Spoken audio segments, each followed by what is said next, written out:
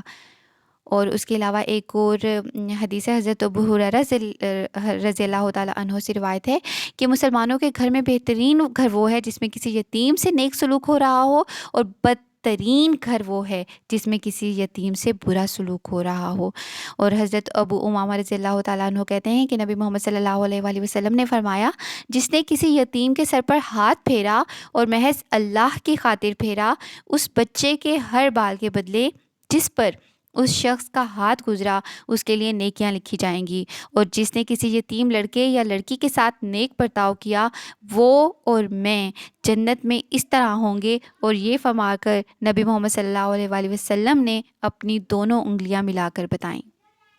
ابن عباس رضی اللہ تعالیٰ عنہ کا بیان ہے کہ نبی محمد صلی اللہ علیہ وآلہ وسلم نے ارشاد فرمایا، جس نے کسی یتیم کو اپنے کھانے اور پینے میں شامل کیا، اللہ نے اس کے لیے جنت واجب کر دی، اللہ یہ کہ وہ کوئی ایسا گناہ کر بیٹھا جو معاف نہیں کیا جا سکتا. اور آپ کو پتہ ہے دلوں کی سختی کا کیا علاج ہے؟ حضرت ابو ہریرہ رضی اللہ تعالیٰ عنہ فرماتے ہیں کہ ایک شخص نے رسول اللہ صلی اللہ علیہ وآلہ وسلم سے شکایت کی کہ میرا دل سخت ہے. تو نبی محمد صلی اللہ علیہ وآلہ وسلم نے فرمایا، یتیم کے سر پر ہاتھ پھیر اور مسکین کو کھانا کھلا. کتنی فضیلت ہے. اور اسپیشلی جب رمضان المبارک کا مہینہ ہے تو ہر نیکی کا اجر اتنا بڑھا دیا جاتا ہے. تو قرآن پاک میں جن چیزوں کی تلقین کی گئی ہے ہمیں وہ کام رمضان المبارک میں ضرور کرنے چاہیے. سورہ بلد کی آیت نمبر 17 سے ہمیں ایک اور بات پتہ چلتی ہے کہ ہم نے صرف انفرادی طور پر سب کچھ نہیں کرنا. ہر ایمان لانے والا ان دوسرے لوگوں کے ساتھ مل جائے جو ایمان لائے ہیں، تاکہ اس سے اہل ایمان کی ایک جماعت بنے، ایک مومن معاشرہ وجود میں آئے، اور اجتماعی طور پر ان بھلائیوں کو قائم کیا جائے جن کا قائم کرنا، اور ان برائیوں کو مٹایا جائے جن کا مٹانا ایمان کا تقاضا ہے. مومن معاشرے کی دو اہم خصوصیات ہیں اس آیت میں سمو دی گئی ہیں، ایک دوسرے کو صبر کی تلقین کرنا اور ایک دوسرے کو رحم کی تلقین کرنا. مومن کی پوری زندگی صبر کی زندگی ہے، اور ایمان کے راستے پر قدم رکھتے ہی آدمی کے صبر کا امتحان شروع ہو جاتا ہے. اللہ کی فرض کردہ عبادتوں کے انجام دینے میں بھی صبر درکار ہوتا ہے، اور اللہ تعالیٰ کے احکام کی اطاعت اور پیروی میں بھی صبر کی ضرورت ہوتی ہے. اللہ کی حرام کی ہوئی چیزوں سے بچنا صبر کے بغیر پاسبل ہی نہیں ہے. اخلاق کی برائیوں کو چھوڑنا اور پاکیزہ اخلاق اختیار کرنا صبر چاہتا ہے. قدم قدم پر گناہوں کی ترغیبات سامنے آتی ہیں جن کا مقابلہ صبر ہی سے ہو سکتا ہے، اور صبر کی بہترین پریکٹس رمضان المبارک میں ہے، اور بہترین موقع ان تمام نیکیوں کو حاصل کرنے کا ہے جو اللہ تعالیٰ نے ہمیں ان آیات میں بتا دی ہیں. رہا رحم، تو اہل ایمان کے معاشرے کی امتیازی شان ہی یہی ہے کہ وہ ایک سنگ دل، بے رحم اور ظالم معاشرہ نہیں ہو سکتا، بلکہ انسانیت کے لیے رحیم اور شفیق اور آپس میں ایک دوسرے کا ہمدرد اور غم خوار معاشرہ ہوتا ہے. فرد کی حیثیت سے بھی ایک مومن اللہ کی شان رحیمی کا مظہر ہے، اور جماعت کی حیثیت سے بھی وہ مومنوں کا گروہ اللہ کے اس کے رسول کا نمائندہ ہے، جس کی تعریف میں فرمایا گیا، وَمَا أَرْسَلْنَاكَ إِلَّا رَحْمَةً لِلْعَالَمِينَ. آمین کہ نبی محمد صلی اللہ علیہ وآلہ وسلم نے سب سے بڑھ کر جس بلند اخلاقی صفت کو اپنی امت پہ فروغ دینے کی کوشش فرمائی تھی وہ کیا تھی؟ وہ یہی رحم کی صفت تھی۔